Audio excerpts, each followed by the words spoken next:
Some nights don't arrive quietly. They crash into your life like a storm you never saw coming. I learned that on the night I met him. The rain had soaked the city until the streets glistened like broken mirrors, reflecting lights that didn't belong to anyone anymore. I stood under a flickering street lamp, clutching my coat tighter around my body, pretending I wasn't afraid, pretending I wasn't alone. I had always been good at pretending, but the city didn't care. It never did. A black car slowed beside me. Too expensive, too silent, too deliberate. The kind of car you don't see parked on streets like this, unless someone powerful wants to be invisible. My heartbeat stuttered.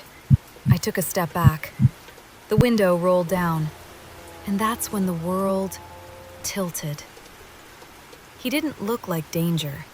Danger usually announces itself, loud, messy, obvious. He was quiet, controlled. The kind of man whose presence bends the air around him. His eyes met mine, dark, sharp, knowing. I felt seen in a way that stripped me bare without a single touch.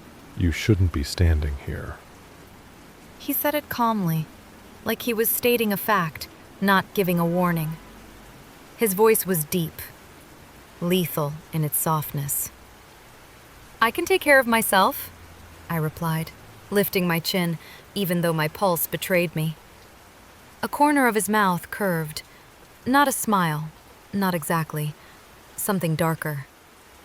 That is what worries me. The door opened. The rain soaked the polished leather seat, but he didn't care. Men like him never cared about small messes. "I'm not getting in." I know. That single word unsettled me more than anything else. Then why open the door? He leaned back slightly, giving me space, while somehow taking all of it at the same time. Because if you stay here, someone else will stop, and they won't ask. Silence stretched between us. Thick, dangerous. I hated how my body reacted, how my instincts screamed that this man was as dangerous as the shadows behind me, and yet felt safer than the darkness itself. What's your name? I hesitated. Names have power. I had learned that the hard way. Lena. It wasn't a lie, just not the whole truth. He nodded once, like he'd expected it. I'm Adrian. The name slid into my mind and stayed there. Heavy, permanent. The city seemed to hold its breath. Get in, Lena. This is the last time I'll ask. I should have walked away. I didn't. The door closed behind me with a final click that sounded too much like fate, sealing shut.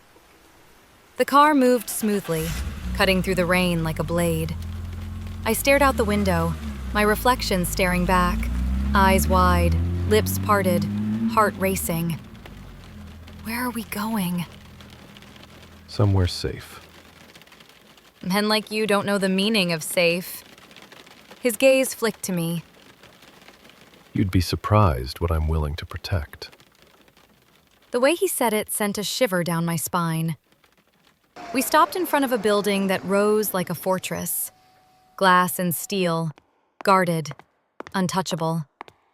Inside, everything smelled like expensive cologne and quiet power. He led me into a penthouse that overlooked the city like a throne above a kingdom. I felt small, exposed, out of place. You can stay here tonight. No questions, no conditions. That made my stomach tighten. There's always a condition. Yes. Eventually. He stepped closer. Not touching, not yet, but close enough that I felt his presence wrap around me like heat. I don't save people for free, Lena. And I never do anything without a reason. My breath caught. And what's your reason? For the first time, something flickered in his expression. Something dangerous and unreadable. Because the moment I saw you, I knew you belonged in my world. My chest tightened. I don't belong to anyone. His gaze dropped briefly to my lips before meeting my eyes again. We'll see. He turned away, giving me space, control, an illusion I sensed he could take back any time. You can use the guest room. Lock the door if it helps you sleep. Does it? He paused at the doorway. No, but I like that you think it might. The door closed. I stood there, heart pounding, every nerve alive. I didn't know who Adrian really was. I didn't know what he wanted from me. I didn't know why my body still hummed with his presence even after he left. But I knew one thing with terrifying certainty. That night didn't save me. It claimed me. And whatever Adrian was, he wasn't the kind of man you walk away from. Not once he decides you're his.